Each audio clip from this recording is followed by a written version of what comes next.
కృష్ణా జిల్లా మచిలీపట్నంలో రాజకీయ సెగ రాజుకుంది. రామానాయుడుపేట సెంటర్‌లో జనసేన జెండా దిమ్మ నిర్మాణం తీవ్ర ఉద్రిక్తతకు దారితీసింది. మాజీ మంత్రి పేర్ని నాని నివాస సమీపంలో ఈ నిర్మాణం చేపట్టడంపై వైసీపీ శ్రేణులు అభ్యంతరం వ్యక్తం చేయడంతో రెండు వర్గాల మధ్య తోపులాట జరిగింది.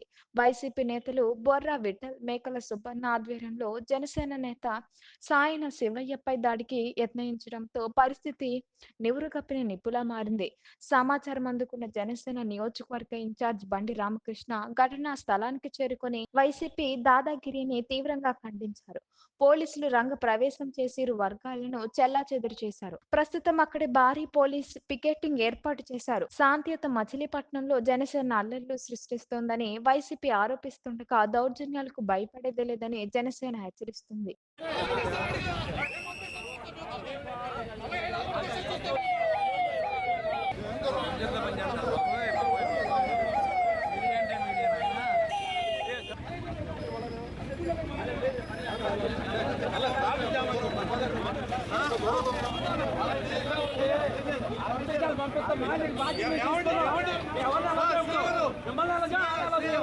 మేము ఇక్కడ పనులు అది ఎక్కడి నుంచో చూడండి రోడ్డు కావాలి రోడ్డు మీద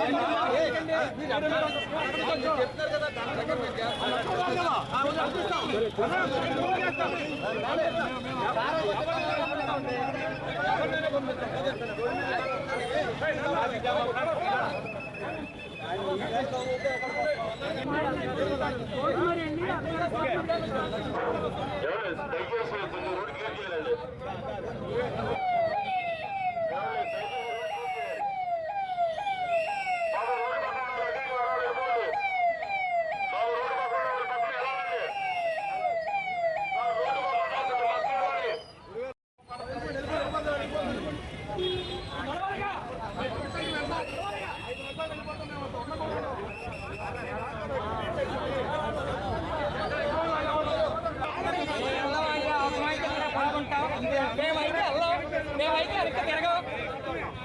మేమైతే ఇక్కడ పడుకుంటాం. ఏం చేద్దాం?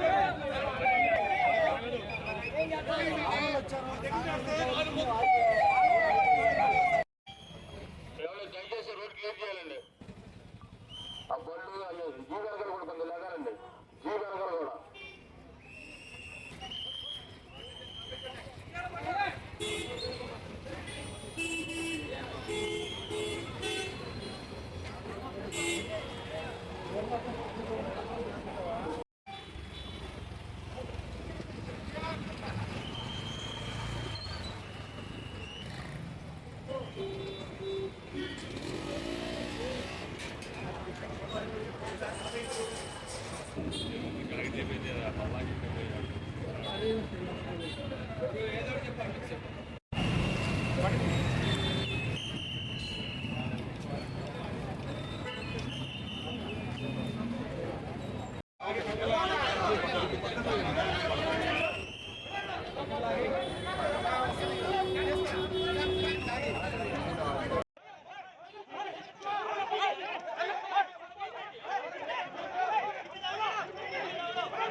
రేపు 14వ తారీఖున ఆవిర్భావ సభ 12 ఆవిర్భావ సభ పెద్ద ఎత్తున జిల్లాలో చేయాలని అక్కడక్కడ మేము దిమ్మలు కట్టుకోవడం జరుగుతుంది.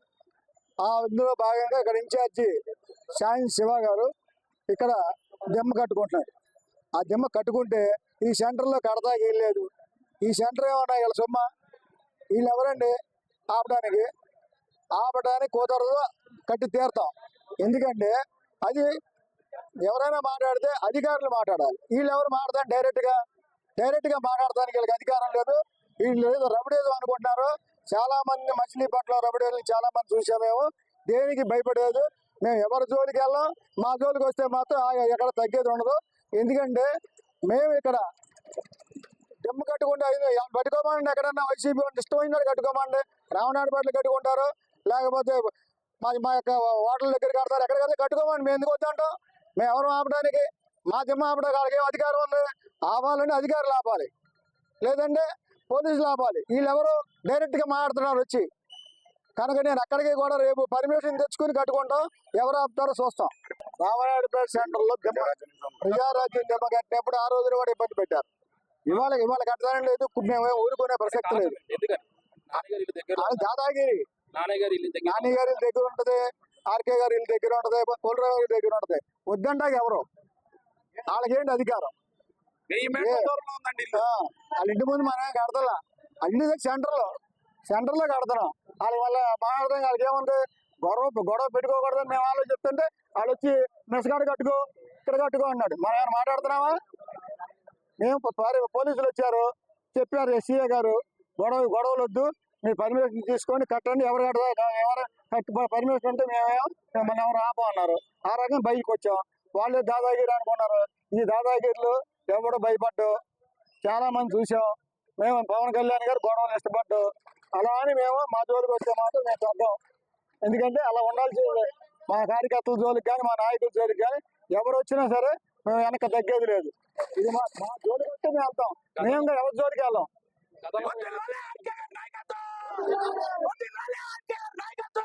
స్థానిక రామనాయుడుపేట సెంటర్ నందు కొంతమంది జనసేన బ్యాచ్ వచ్చి మరి ఏనాడు ప్రశాంతంగా ఉన్న రామనాయుడుపేట సెంటర్ని అల్లకొల్లాలం చేసేసి ఇవాళ ఘర్షణ వాతావరణాన్ని సృష్టించి మరి మచిలీపట్నంలో ఎక్కడా కూడా దెమ్మలు కట్టిన సంస్కృతి ఈ మధ్య కాలంలో కనపడలా. మరి కొత్తగా మొదలెట్టారు. కావాలని ఘర్షణలు సృష్టించడానికి రామనాయుడుపేట సెంటర్లో మీరు జనసేన దెమ్మ కట్టాల్సిన అవసరం ఏముంది వాళ్ళని అడుగుతున్నా. వాళ్ళు కావాలని విధంగా ఏమన్నా వాళ్ళ ఆవిర్భావ దినోత్సవం చేసాం 16వ సంవత్సరం, మేము ఎక్కడ దెమ్మలు కట్టామా? ఇంత దుర్మార్గంగా మరి ఇన్ఛార్జ్ అని చెప్పుకున్న ఆయన దగ్గరుండి దెమ్మలు కట్టించే సంస్కృతిని తీసుకొచ్చారు. మరి మీరు కూడా మీడియాలో తీశారు షూటింగ్ అంత దారుణంగా. ఇవాళ ఎంత రద్దీగా ఉందో చూడండి. రామనాయుడుపేట సెంటర్ ఏరియా అంతా కూడా అంత రద్దీలో ఉన్న రామనాయుడుపేట సెంటర్ ఏరియాలో అంత దెమ్మ కట్టుకుని ఇప్పుడు ఏంటి నాకు అర్థం కాదు. కావాలని విద్వేషాలు పార్టీ విద్వేషాలు రెచ్చగొట్టడానికి ఈ విధంగా చేస్తా ఉన్నారా అని అడుగుతా ఉన్నా.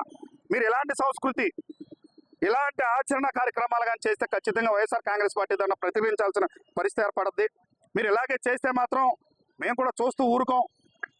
మీరు అర్ధరాత్రి 9 గంటలకి దొంగతనంలో దెమ్మలు కట్టుకోవాల్సిన అవసరం ఏముంది? ఇంత దుర్మార్గంగా ఎందుకు జనసేన చేస్తా ఉందో అర్థం కావట్లా.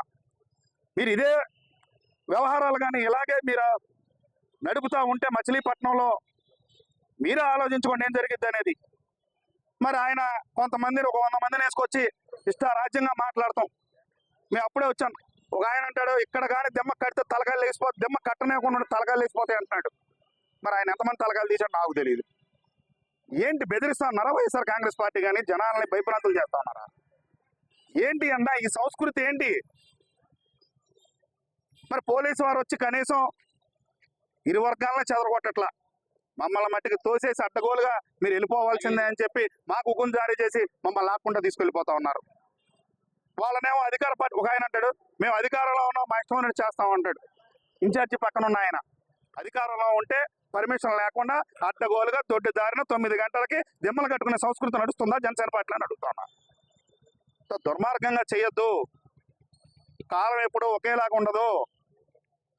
మీ ఇష్టారాజ్యంగా చెల్లుబాటు అవుతుంది కదా అని ఇష్టారాజ్యంగా చేస్తే చూస్తూ ఊరుకుంటానికి వైఎస్ఆర్ కాంగ్రెస్ పార్టీ ఇక్కడ.